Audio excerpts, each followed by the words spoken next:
Sandeep and Vishwanath. Sandeep is a senior systems engineer for storage platforms and solutions, and along with Vishwanath. So, dear participants, what we understood from you all is that we need slightly different way of presentation or a webinar or an online activity. So what we have done is this is kind of a conversational session. So we have received good number of questions from all of you, and we thank all of you for sending out all your questions. So we have made this presentation or this session in such a way that there is a conversation happening between the speakers and the moderator. Thanks to your questions and also some of the questions which we have thought through from the use cases and also the experience of our experts. I see some of the participants are still logging in. What we'll do, we'll have a small quiz. The quiz is there on your screen. It's just an icebreaker quiz before we start the technical discussion. So what do you think? In fact, we all say that oil is the new gold. But now we are in an era where data is the new gold. But yes, let's go back to one era back and guess. As per BP Statistical Review of World Energy 2020 reports, which country has the world's largest oil reserve? What do you think? Do you think it's Iraq, or is it Iran, or do you think it's Canada, or is it Saudi Arabia or Venezuela? It's just an icebreaker quiz, dear participants, because we see some of the participants are logging in. We appreciate you taking out time in the morning and joining us. So please do participate in this quiz. And as promised, we will make sure this session is conversational. We'll have interactions. We have panelists waiting to answer all your questions. Please make sure that you put all your questions so that our expert team can answer that. So we'll give another 5 seconds. 5, 4, 3, 2, 1. What I see is around 24% have chosen Iraq and Saudi Arabia as answer, and around 35% have chosen Venezuela. I guess most of the audience know the answer. Venezuela is the right answer. It's quite surprising, in fact. But yes, having said 80% of the world oil reserves are there in only 7 countries. That's also quite staggering. So let's come back to the data era now. As promised, we will make sure that this session is conversational. Let me just start with the question. So Kapil, the question is for you. In fact, Dell Technologies has a very wide portfolio of storage. So what was the thought process of Dell to come up with a product like PowerStore? Well, that's a good question, Arun. And once again, thanks everyone for joining in. Before I answer Kishan's question, you can post your questions under the Q&A panel that you would see on your screen, so that we have the panelists who can answer your questions as well. So Kishan, to answer your question, it's important for us to just step back and see, what we have been able to achieve in the last couple of decades, right? So if I just go back and see, we have different vendors, different storage platforms that are available to support us from the storage point of view in the market, right? So they are all purpose-built arrays. Now, from all those vendors, all those products that we have been using in the market that are available, we have been able to provide, or we have been able to achieve 4 major features that we can say in terms of data protection, for example, right? So snapshots, when we talk about the setting up a DR facility, and data efficiency features, right? So for example, deduplication, compression, different kind of data, block, file, vVols, and in the end, the value that we can derive from the data. Right? So these are some of the main 4 features that we have been able to derive or achieve from most of the vendors, most of the products in the last couple of decades. Now, but when Dell actually looked, how is it going to be in next couple of decades, right? So let's have a look here. Now, from the data point of view, we would still need those main data points that we have been able to achieve in last couple of decades. But from the operational side as well, when we talk about in the coming couple of decades, we need automation. We need an infrastructure which is intelligent, right? Which can process the tasks by itself without requiring many manual intervention. It should be simple, right? And that supports the business agility as well. Now, if I look from any organization point of view, we have the demand that gets, we keep on getting the demands from the data as well as the operations. And to meet this business need that gets from the data as well as the operation side, we need to have some kind of infrastructure in our organization that can cope up with all these demands. Okay? So that supports the traditional workload as well as the modern application. Now, keeping this in mind, Dell has come up to a product called as PowerStore, which is a completely new architecture, which is basically designed for the data era, or what we call is for the next decades. Now, why do we call it? That is up to again, but let's see, we have mainly three key pillars that we will discuss in the next discussion as well. So do we hear? Yeah, I think Kapil, that. sorry to interrupt here. We understand that it's been around 8 months since PowerStore is launched. So we understand the platform, the architecture is definitely new. So can you please elaborate on that when you are explaining on the slide? Yes, and as I said, the architecture is new because of the fact that we actually needed an infrastructure, a new architecture that can actually support the traditional as well as the modern application. Now, having said that, Kishan, so we have the architecture, but we need to understand the features that the PowerStore product provides. Now, talking about the different features, keep in mind that PowerStore is mainly designed and built on three key main pillars. The first one being the data-centric approach. And generally talking, any organization would want that or have the storage that can be accessed through either block or file or vVols. And that's perfectly supported from PowerStore. So if you talk of having a block workload or file workload or even vVols, that's perfectly supported. Again, performance optimized. It is a very powerful system in terms of providing the highest performance. Efficiency without compromise, right? So we get a better efficiency, and I will explain you, about all these features as how helpful it is for any organization to support the modern applications as well as the traditional application. It is intelligent system with various new features that are actually designed for the data era. It is also important for any organization to have a system which comes with flexible architecture, right? So it should not be fixed that, okay, if I want this, it will be like this, but it should give me some flexibility in terms of deployment and the way I want to consume. So that PowerStore gives us all those kind of flexibility. Now let me just try to give you a very high overview, which will actually help to answer your question, Kishan.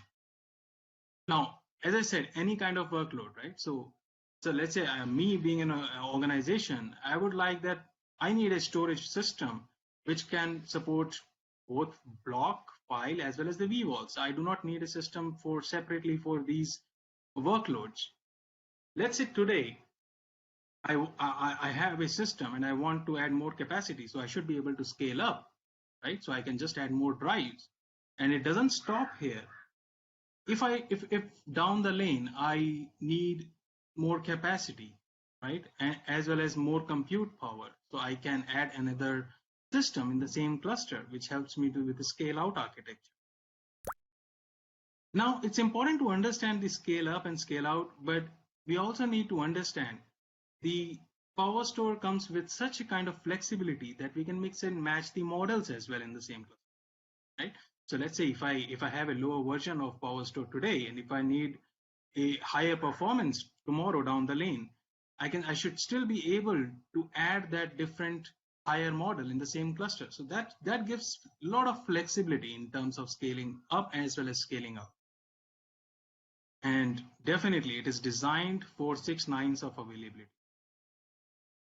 Now, from the performance perspective, we all know that we need a system that is capable of providing it with a good performance, and that's the reason we're using the NVMe flash drives and the SCM. These are the latest media available that we are using in the PowerStore product, which makes it so powerful that it is able to provide 7 times faster than the existing product that we have, such as Unity XT. Efficiency without compromise, and this is the topic that interests me more personally, because when we talk about how much saving will I get, do I need, if I need 10 TB of capacity, do I need to purchase all the 10 TB of capacity, or should I, or I mean, can I go with a less capacity, but the system can still provide 10 TB of capacity, right? So that interests me more, because PowerStore provides guaranteed 4:1 data reduction with an intelligent deduplication and compression. Now, that being said, we also need to understand and remember that there is no option to disable the efficiency or data reduction in PowerStore, and that's purely because of the fact that there is no performance when we enable the data reduction. So it's always on, it's inline dedupe and compression, and there is no performance impact on the PowerStore. So that's from the data-centric approach. Talking about the intelligent system, now we do have the PowerStore as a programmable infrastructure, where we have the plugins available, such as VRO plugin, CSI plugin, Ansible playbooks, which actually helps the DevOps to automate a lot of storage provisioning tasks, which actually reduces a lot of time, that I would say. Again, it comes with the machine learning engine. Let's say I've got 4 appliances in a cluster. Now, machine learning engine keeps monitoring all the appliances, all the resources on running on all the appliances, and advise the storage administrator, guys, we need to move this volume out of this appliance and shift it to another appliance, right? Because this is getting full in terms of capacity. And from an admin point of view, it becomes very easy that they do not need to monitor any longer, right? Of how from the capacity point of view, as how my appliances. And that's something that is needed for the next data era, right?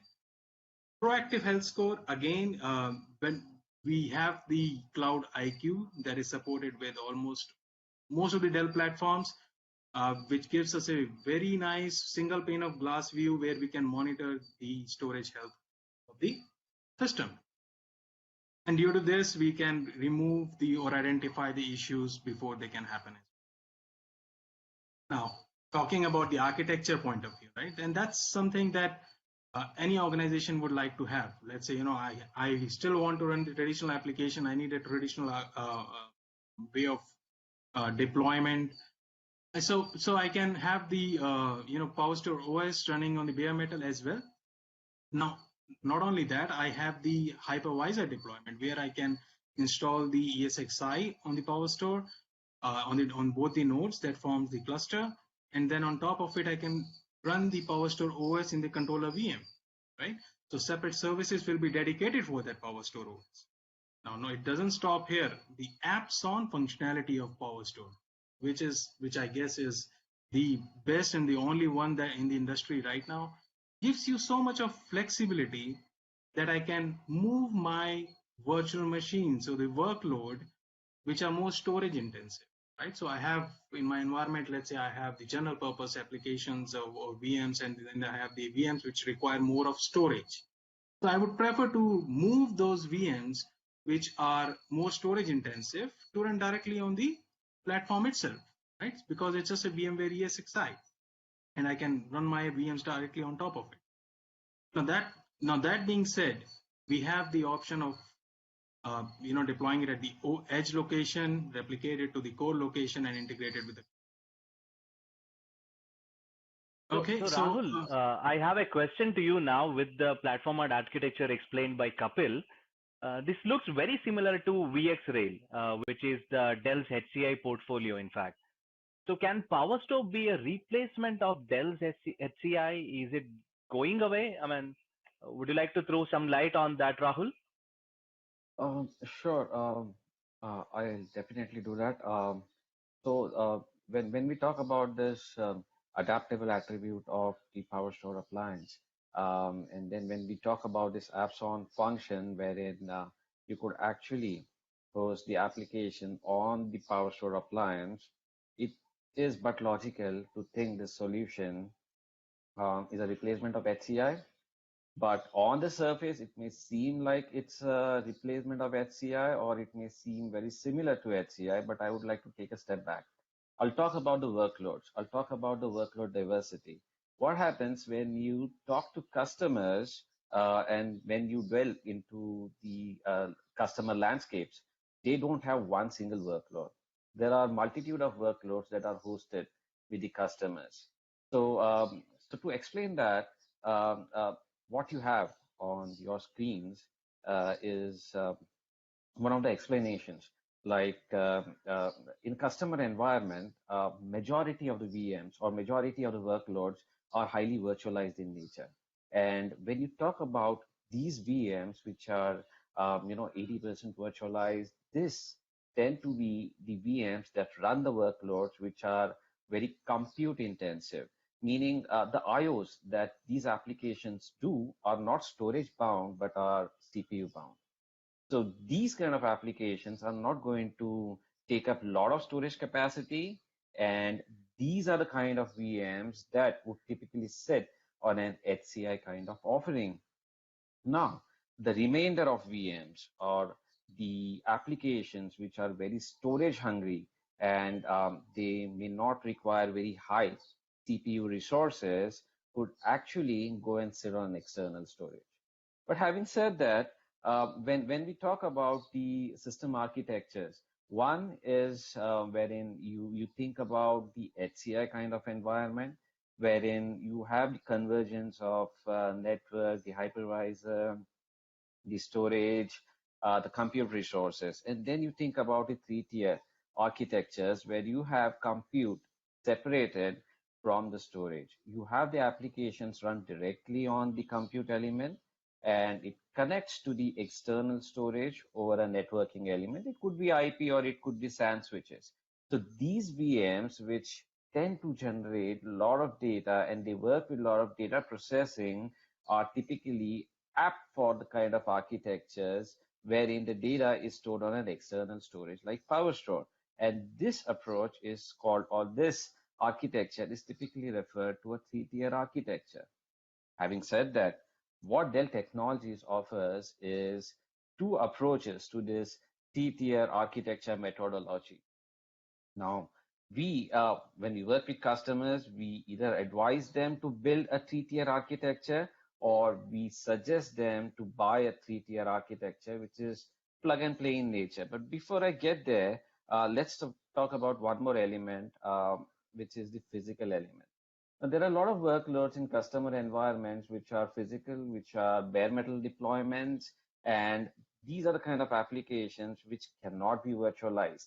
So these kind of applications again can connect to an external storage like PowerStore.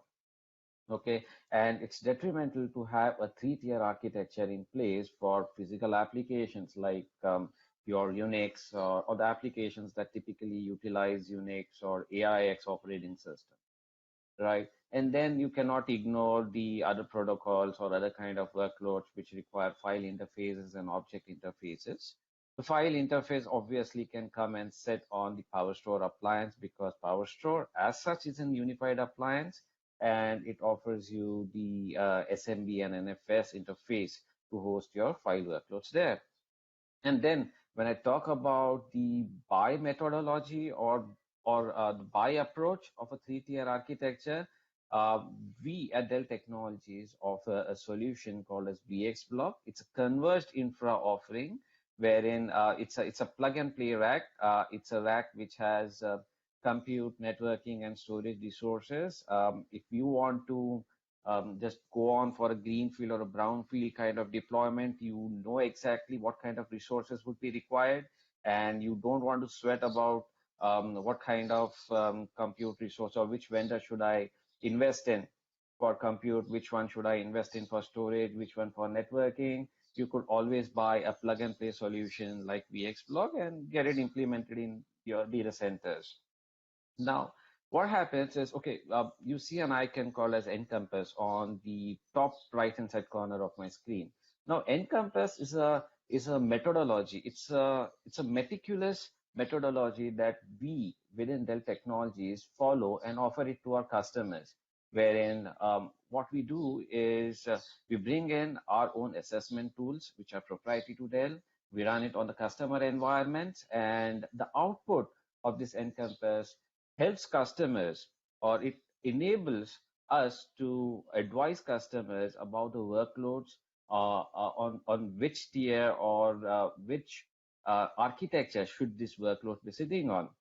We advise an application A whether it needs to be in a virtual realm of deployment, should it go on an HCI kind of deployment, or it should exist on a three-tier kind of architecture, or what kind of procurement should customer be looking at. They should go for a build approach, or they should go for a plug and play buy approach, is all enabled by the virtue of our Encompass methodology. So if any customers are keen on getting their workloads assessed for the right placement, then they could get in touch with your Dell representative for your account, and we could initiate the Encompass methodology for you. So that being said, so this is where the PowerStore and our VxRail, the HCI offering differs. They are two distinct offerings from Dell stable. So remember, when you want to think about PowerStore, you want to host VMs which are extremely data intensive in nature. The IO is storage bound. And when you want to think about VxRail or an HCI, you want to think about applications or the VMs which are compute heavy, and then they generate very little data, or the data requirement or the data processing is minimal. Then you want to think about VxRail. But we should not forget about the fact that these two products are tightly integrated with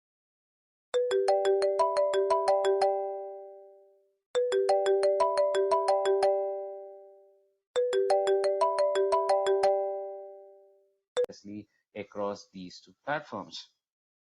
I hope that answers it well. Thank you very much, Rahul. In fact, that was fantastic explanation about PowerStore as well as VxRail. In fact, we are getting few more questions from our participants. Some person by name Prem Sharma, he was asking, how is it different from Unity XT, right? How is PowerStore unique from in its own way? So would you like to talk more about the features of PowerStore so our audience can also get a better picture of PowerStore? I'm sure that they have got a clear differentiation of PowerStore and Right. VxRail, because that was one of the questions which we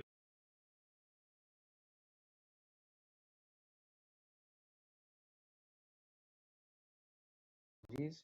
And it has hosts of new features uh, like the critically acclaimed apps on function, the kind of architecture it talks about, the whole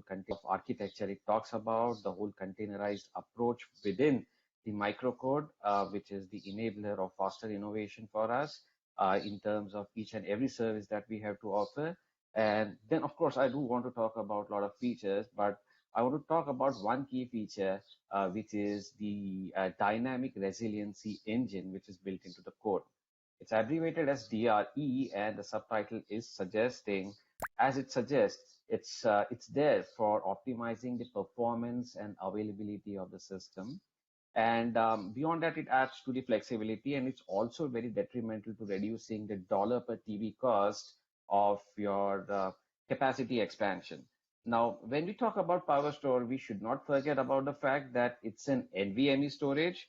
The kind of media that PowerStore is going to use is NVMe SSDs and NVMe SCMs. And when you think about that kind of media, the dollar per TB cost is going to be very high. So you want to save on those resources, you want to save on that dollar. The extra dollar that you save can be actually utilized into some different project or into some um, uh, wherever the customer would wish to. So what dynamic resiliency engine or DRE does for customers? So it's a form of RAID abstraction wherein the smallest unit of the RAID component is not the physical drive, but it's a logical extent, or we call it as redundancy extent. When you compare it to the traditional RAID technologies that most of the vendors would deploy, they would create RAID sets at the physical drive level. But what happens with DRE?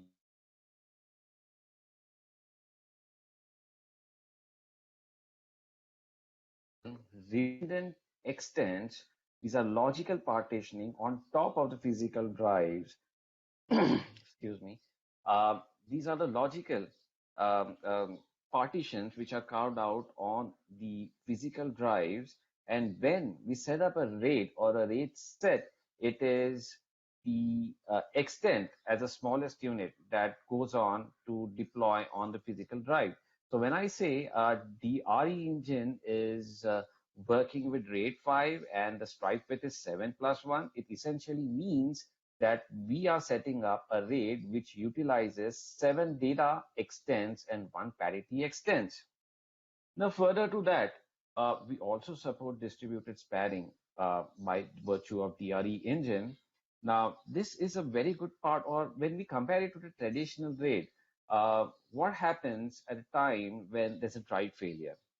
The performance of that RAID thread is constricted by the performance of the number of spares.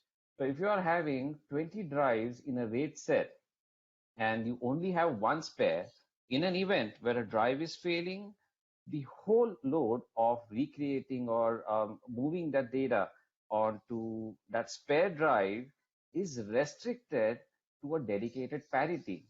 Now, that's not the case with DRE because as it is, the parity is distributed and so is the spare capacity. So what happens with DRE in an event when a drive is failing? Now, if I talk about scenario where a drive is failing, when you talk about SCMs, when you talk about SSDs, it's not really a drive is failing because it doesn't have a rotating platter or it doesn't have that reading arm wherein it stops working and the drive goes offline. Now, SSDs are a group of cells. Depending on what technology gets used, the cell dies and the capacity starts deteriorating. And if the system is intelligent enough to understand a failure, it will preempt it, it will predict the failure. That is what the machine learning code, which is built into the code, it does exactly. It understands a drive is going to fail. It predicts, it preempts the failure scenario of a drive, and before the drive actually fails, it will start moving the data from that drive onto the spare capacity, which is distributed along the other drives. And once the data is recreated on the other drives, it will also carve out the spare capacity on the drives that are still alive. Now, in a scenario where one more drive is failing, the same process occurs. What happens is the data from the failing drive is moved on to the drives which are alive as spare capacity is carved out, and we are actually able to sustain 2 drive failures by just deploying RAID 5 configuration on the pool. Now, things have gone good, you have replaced the drives, the capacities are now once again rebalanced across the entire pool, across the redundancy set. Now, this is all possible because we're not stuck to the traditional mechanisms of the RAID. What we have done is we have virtualized the volumes, and the virtualization layer is just not happening at the volume level, but it is completely independent from the underlying extents that actually take up the capacity on the physical drives. So even though a write to a volume may seem contiguous, but when it starts occupying the extents on the physical drive, they may not be contiguous. They may be spread across all the drives on that pool through which the data is getting written to. So that's a DRE function for you, an intelligent feature for an intelligent storage like PowerStore. I hope that Hey explains. Rahul, thank you. That's a fantastic explanation. In fact, so I have a question. In fact, I'll ask that to Kapil. So, Kapil, that was within the array, but in a real scenario, you understand what if an entire site goes down?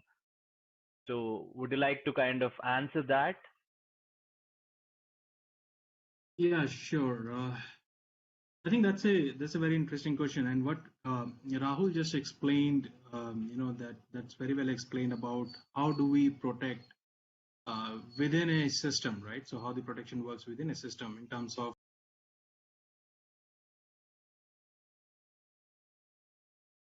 site level resilience. Okay, so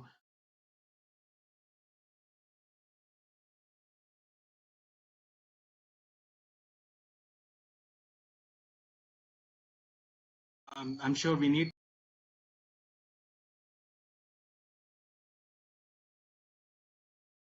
to have some kind of protection. If my whole site goes down, my data should be available all the time.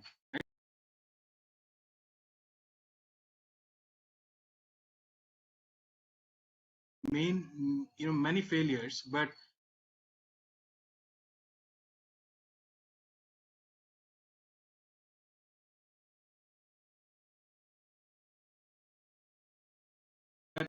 my applications should keep on running even if my site one goes down. The data should be accessible. Even if I fail over, my applications should not run out of time, and they should be always up. That's something that is the most important failures that everyone would like to have. Now, even if my site one goes down or my primary system goes down, I should be able to recover all the data from the secondary site. It should be available. So when we talk about recover point objective, right, RPO, my data should be available, and there should be no loss of data. Now, it's also important that you may think that, what's the difference between the application downtime and then loss of data? But these are two different aspects. Here we are talking about RPO, right? So there should be no loss of data. And there we were talking about my applications should keep on running. Now, third important point, manual intervention is also. Just remember, in any organization, when my primary system or site goes down, as a storage administrator, we need to go press the button, bring the second system up, do the second site up, so that it starts serving the data. Now, generally talking, you would think that, okay, that takes hardly a few seconds to just go and click and bring the second site up. But if you actually see, it takes a lot of hours to take the approvals that can I start the second site up or not, right? So that is counted under the RTO, that how much time it takes for us to start the second site, to bring the second system up. So that's also something that we need to avoid. This kind of failure we need to avoid. Considering all these things, there is one major concept, right? And I would like to talk about it from the performance point of view. So when I say my primary system is synced with the secondary system, that means I'm actually having some performance over it that requires a lot of CPU to maintain the consistency.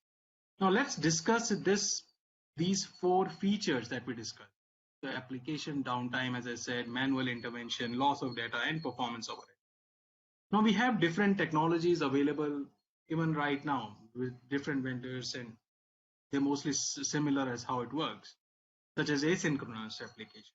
So does that help in application downtime? No, because if my primary site goes down, until the time my secondary site comes up, there is a time that it requires, and that's where the application run out of time, and it stops, and that happens when that's the reason we have the application down. We again require the manual intervention to bring the second site up, as I said, and that takes a lot of hours to get the approvals. It does not prevent the loss of data, because in asynchronous, we are sending the data now and then, let's say after 5 minutes, 10 minutes, 15 minutes period of time. So if a failure happens, and the last data that we have sent from primary to secondary has been like 15 minutes back, we will lose that data. So it does not prevent us from the loss of data situation as well. What it gives us is there is no performance overhead, because it is sending the data over a period of time. Okay? And then again, we have this sync replication. Now you will also notice that on the top there is a green box on the left. That's my primary site. So my one is active, and the one in gray is my secondary site, is inactive. So my one site is active at one point of time.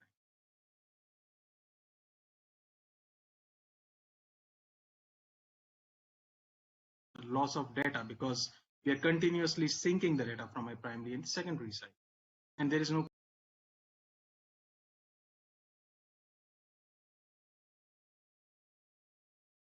need to bring the second site up. Along with that, I need to manually go and click it to get the second site.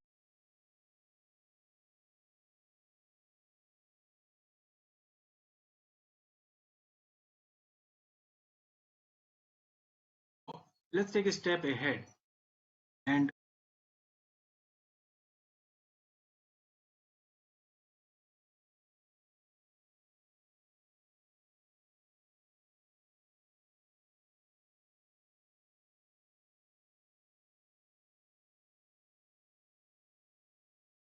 intervention. No, I don't need any manual intervention because my site is already up and running. I don't need to go and click it.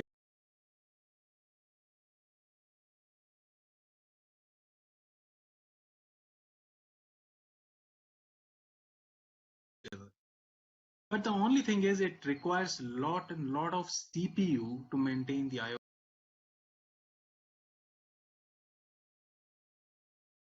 and along with that, no loss of data. But the good and the best part is that differentiate Dell Metro with the other Metro solution is that there is absolutely no performance overhead. And the reason being, Dell Metro solution is designed specifically for PowerStore, right? So it's less complicated. We have removed number of unwanted layers. The architecture is very lean and simple, easy to manage. So that's a reason, and that's a separate hardware itself. So there's no performance overhead that we can see on the storage side, right? So there is absolutely no performance overhead when we use the Dell Metro solution.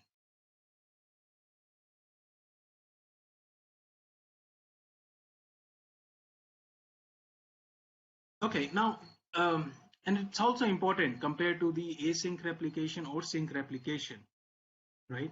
Where we have one primary and one secondary. As I said, the one in green is my primary and gray in secondary. We are right now having the online applications running on my primary side, where my secondary system or secondary site is still sitting idle. That's a standby resource. Now, whereas in Metro solution from Dell, we have both the sites running with all the applications. Now, this happens at the application layer, right? That the clustering is maintained. We create a virtual volumes out of the Metro, PowerStore Metro, or Unity XT Metro, and then present it to the application, right? So that maintains the I/O consistency as well. Now, just to talk about the Metro Node solutions. So we have the Metro Node solution available with PowerStore as well as Unity XT. But here, if you see on the screen, it is just comes under the 2U form factor, right? It's very simple, a very lean design, removed a lot of unwanted features as well. You can have a Metro cluster at site 1, Metro cluster at site 2, have it synced, and you're all set. We are here preventing the site level failures to protect and run the applications all the time. To give you some more features about the PowerStore Metro node, for the front-end connectivity, it comes with a 32 gig fiber channel support. Both the sites are active. It is NVMe ready as well, right? And not to forget, it comes with Ansible plugin. Ansible playbook is there for automation of the storage provisioning as well. So, and we have a very nice YouTube video. If you search on YouTube, you will get a very nice video that explains how you can and how easy it is. I think it will just take around 15-16 seconds to just provision a storage using the Ansible playbook. Right? So I think that answers. Yeah, that's correct. In fact, it answers a good amount of information. In fact, some of the questions which our participants also had.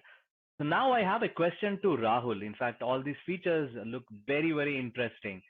But the world is currently very dynamic.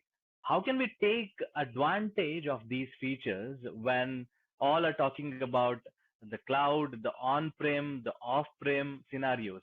So would you like to answer that, Rahul? In fact, in terms of the features covered by Kapil?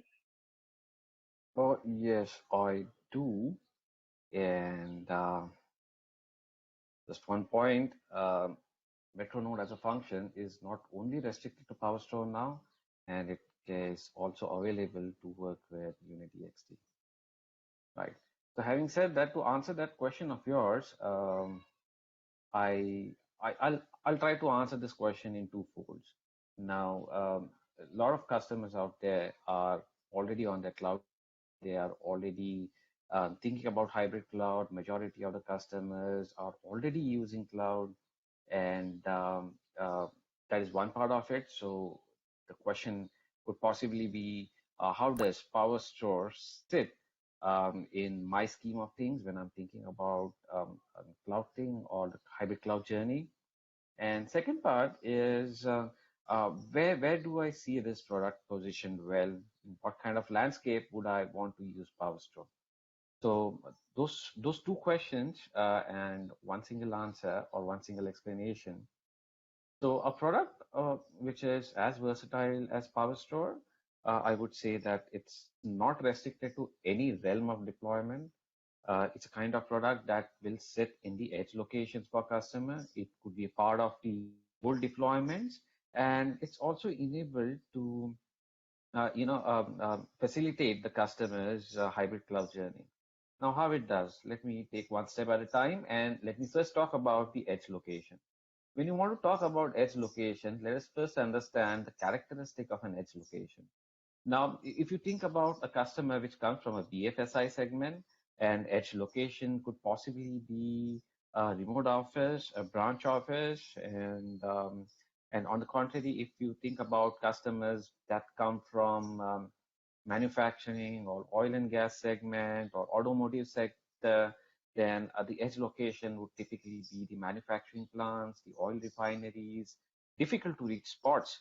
And when you translate these constraints, it actually, just translates itself to crunch in a data center space. And the kind of tile space becomes very crucial in implementations and installations like this.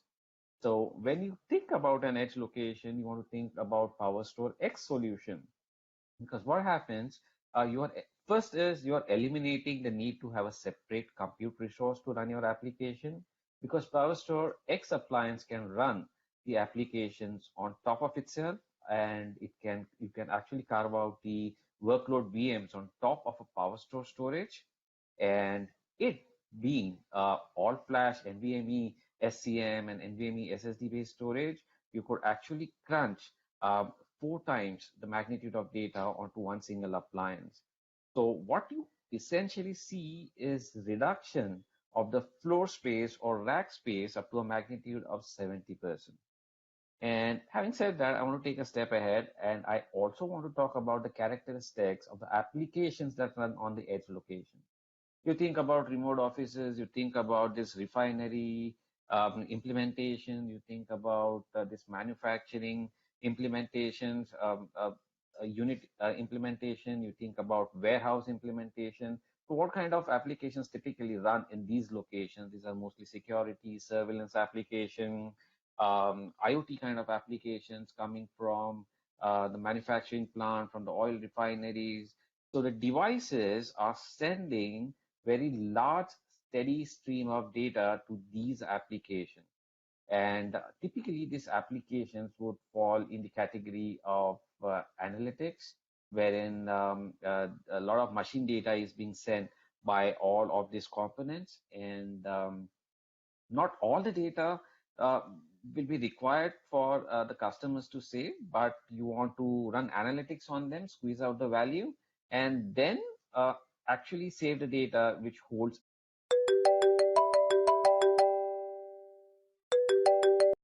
the data gravity. It actually makes sense to run analytics at the edge location rather than taking it to a larger location and then run analytics at the core location. The good idea is to have a PowerStore X appliance run that analytics application directly on the PowerStore appliance, squeeze out the value. PowerStore appliance is storage dense. Store the data that really holds value onto the PowerStore appliance, take that data and then send it to a larger deployment of a PowerStore in your core data center using the native data replication utility that comes with PowerStore. Once you enter your core data centers, you may have PowerStore, but you will also have a lot of other deployments customers could have, and VxRail based HCI solution running their general purpose applications, or there could be standalone or multiple ESXi server farms that run multitude of applications in the core data center. Now, the good part about PowerStore, or I have been talking about it, and also Kapil, that it's based on VMware technology, and it also has very deep integration with VMware tools. And by virtue of that, you can use one single VMware management utility, whatever you use here, and you could actually move your workloads across these three deployments. You could move workloads and applications from a PowerStore onto an HCI-based solution, a VxRail, or you could actually move to your standalone ESXi server farm or cluster of ESXi servers, and vice versa. So if you think an application is not storage bound anymore, you could actually use the native VMware tools to move that application, its corresponding data from PowerStore to an ESXi server or maybe to a VxRail solution.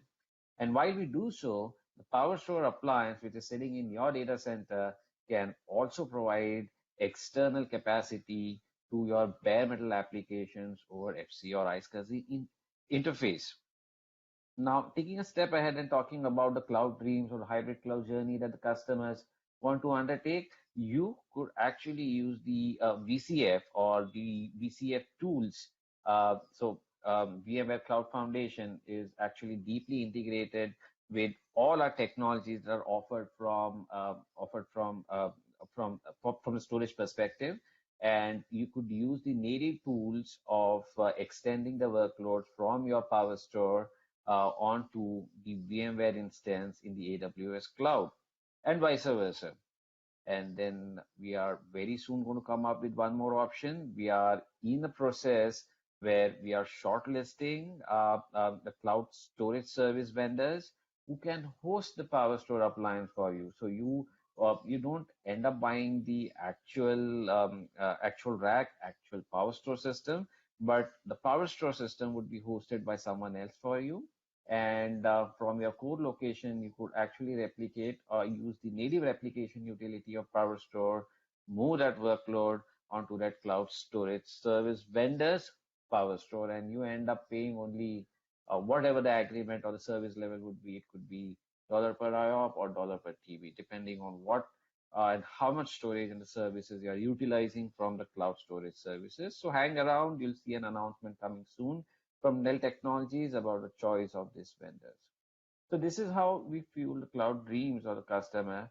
And when it comes to positioning of the PowerStore systems, it's just not limited to any particular realm of deployment. As I said earlier, it could exist in your edge location, it could exist on your core location. The product is extremely versatile. And having said that, I'll just summarize this conversation with this slide. The features or the attributes which Kapil had just spoken about towards the start of this conversation. The product is extremely data centric. PowerStore comes from a vendor which has been traditionally known to be number one player in the storage industry, and we continue to be number one in the storage domain. So the features, the data centric features that we want to associate PowerStore with are all flagship features, are some of the features were first brought to the customers, first brought to the storage technology by Dell. And then the intelligent and the adaptable attribute. The product, for past 3 decades have always been focusing, as Kapil highlighted earlier, on the data-centric technologies only. It is only with the PowerStore family we bring in or we blend the attributes of the product being highly intelligent and adaptable, because we on a Dell Technology understand the challenges of the involved in managing a data of such high magnitude. So the whole idea of making the product intelligent and adaptable is that the people and processes, the pressure on the people and processes get reduced. So that's it from me. I hope there has been a clear messaging on the applicability of PowerStore for customers like yourself. Hey, thanks, Rahul. In fact, there were few questions, in fact, which we have received on the Q&A panel. And Vishy also, Vishy and Braj and Deep have answered few of them. Vishy, would you like to take up some of the questions in the interest of larger audience, if you feel that some of the questions were very impactful, Oh, which can be addressed to the larger audience? oh yeah. Thanks a lot, Kishan and Rahul and Kapil. Great session. Thanks for that. And yeah, we've got one question in the survey form that people have filled, and I think that's from Manas Sahu from Spencer's, and his question was, oh, can I get 1.5 lakh IOPS in an 8K with 70/30 read-write ratio with less than 1 millisecond response time? Oh yeah, absolutely we can. I think that's something that we can surely deliver the kind of performance. It's completely scalable and the requirement can be easily met. Apart from that, what we received from the survey form, we also did get some interesting questions on the same thing what Rahul has actually clarified it earlier. But let me ask you one of the questions which is very interesting, and it's a discussion point again. PowerStore is basically a storage box. Basically, how is it justified to use data intense workload will not affect storage? So let me just explain. There are two types of deployment model. One is a pure storage platform, which is called a PowerStore T. That means you can run absolutely all kinds of storage workload. Let it be fiber channels, SCSI, vVol, containers, all different kind of workload on the same storage. Along with that, another deployment model is also to run apps on function. That means I can run few applications which are critical, which needs performance, which is closer to this data service as such, data residing, and run your traditional workloads like fiber SCSI, using SCSI protocol, unified, or vVols as well. So it is only that we enable you to have two deployment models to have those workloads run on the machine. That's it. Thank you. Back to you, Kishan. Perfect. Hey, thanks, Vishy. So, Yep, go ahead. yeah, sorry, go ahead. No, I was just trying Go ahead, to. Kapil, you were saying something. No, Yeah, I was going to emphasize on that point about question and answers. Don't keep yourself restricted to the questions that were answered only by Vishy. There's still a bit of time. If you have more questions and beyond this session also you want your questions answered, then this is the email ID that's popped up on your screen, and you may want to write all your questions, queries, doubts there, and we will be responding to you. So yeah, that's it. Thanks. Hey, Over to you, thank you, Kishan. Rahul and Kapil. In fact, you have already summarized the element. In fact, it was a wonderful, engaging session. Dear participants, if you feel that you still have some questions and want to have a detailed conversation with our experts, team members, so please do fill the survey form which has been shared across to you. And at the same time, if you feel that you want to have a conversation directly, so please send an email on dellemc_solutions@dell.com. We'll make sure our experts will connect with you and have a detailed conversation. Having said, Vishy, would you like to take any of the other questions which are already answered on the Kishan, chat window? We have one question that Yes, Kapil, go ahead. Partha Sarthi has just asked, so I thought I'll just answer it live. So with respect to the machine learning engine that is available with the PowerStore. Sorry, Kapil, sorry to interrupt. Can you ask the question also for the benefit of larger audience? The question is, with respect to machine learning, what kind of assistance does it give? Predictive hardware failures and even possible without machine learning. For example, does it predict storage growth based on the usage pattern? Right. So to answer the question, we have the machine learning engine that built in the PowerStore operating system that helps us in analyzing all the resources that are available in the PowerStore appliances in a cluster. Let's say we have 4 appliances in a cluster. It will predict that this is the appliance, so this is the pool that is going to get full, and you would possibly try to move or it will advise you proactively that you need to move these volumes out of these appliances and to where you need to place it. Now it is again up to you to manually place the volumes to different appliance, but you will give an advice, an assisted migration, and that it will assist you in moving or migrating the volumes from one appliance to another appliance at a time when it gets full. Talking about the growth-based prediction, we have the Cloud IQ that is available, which Kapil, helps just to add another point. another point just to add to the machine learning algorithm that runs on the storage on the Power Store Manager here is actually a trend line. So if you're looking at something where predictive storage growth, yes, it gives you a trend line to see when does your storage gets full considering the current capacity that is coming into the system. So there's a trend line which says that it's going to be full in 30 days, 90 days, or in a quarter, or in a week. So that kind of a machine learning comes as standard with Power Store Manager as well. So apart from what Kapil said, this is also machine learning. Like that, there are quite a few of them that gets introduced with the resource balancer as well for using Power Store more efficiently. All right. Yeah. Hey, thanks, Vishy, for So jumping in. Any other questions which you feel that can be addressed on the larger platform? Otherwise, I request all the participants to fill the survey form and give your feedback. And at the same time, if you feel that you have a requirement of a data center assessment, we are doing it for free, dear participants. So understanding your workload application, we will kind of do an analysis and let you know the results. And based on that, you can have a detailed conversation with our expert team member and take the conversation ahead. Sorry, Rahul, you were saying something. Go ahead. yeah, I'll just extend your point about that assessments. Yeah, the assessments are all free of cost. You want to talk to your representatives. I'll just recall the information that I dispensed when I was talking about the workload placement slide. I was talking about the Encompass methodology. Now, it's very crucial for large customers wherein they are running highly virtualized workloads. The virtual sprawl is huge. So in those kind of environments, you could take help from Dell SE or Dell account managers, and we can guide you by running this assessment and guide you on the right workload placement as per the tier, as per the architecture, and as per your approach and as the Dell suggested approach of build versus buy. So go ahead and grab that. Thanks, Rahul. Thanks for adding more details. Dear participants, in fact, we have already answered most of the questions. And if you still feel that you want to have a conversation with our expert, please do write to us on DellEMC_solutions at dell.com, or please participate in the survey, which is pretty easy, and we will connect with you. Vishy, you want to say something? I think so. I Kapil can was speaking absolutely something, add. Okay. Raj, you want to go ahead? Yeah. Yeah, go ahead, VC, go ahead.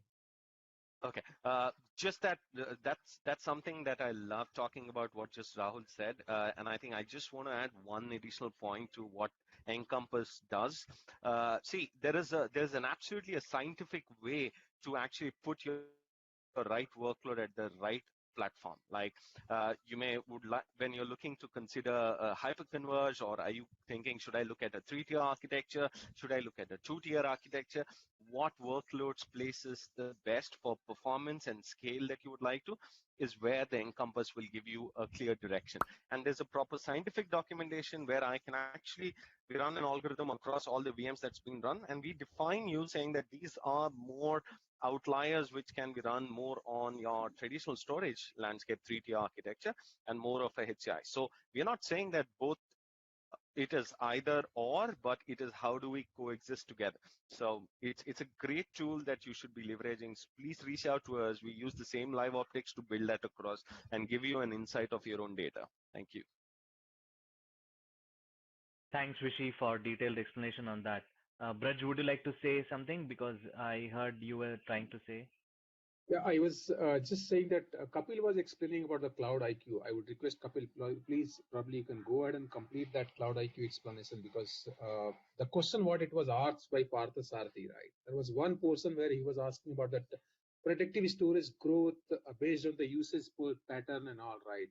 Kapil, please go ahead. Thanks, Biraj, for bringing that out. We have a Cloud IQ tool, and it is absolutely free to download tool, which gives you a very nice monitoring platform, which is a single pane of glass. You can use it to monitor almost all the Dell products, storage platform, where it gives you, predictive analysis of how your storage growth is. When will it get full? It will give you the alerts as well. So, that's a very nice tool, free to download. would advise give it a try, download it. You can download it as an app also on your mobile phone. You can use it on your browser, so there's nothing to install as such as well. So just give it a try. Mostly compatible with almost all the products where we can use the for predictive storage growth as well.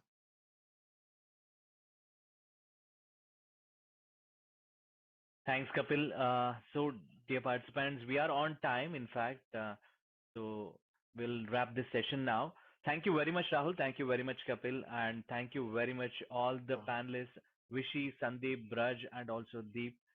You have kind of engaged with the audience throughout the session. We thank all of you. And dear participants, we thank you too. In fact, this session is engaging and successful only because of you. So if you still feel that there are few questions which are pending from your side, please go ahead and write to us on DellEMC_solutions@dell.com. We'll make sure our experts will answer to you and connect with you and have a detailed conversation. So with this, we conclude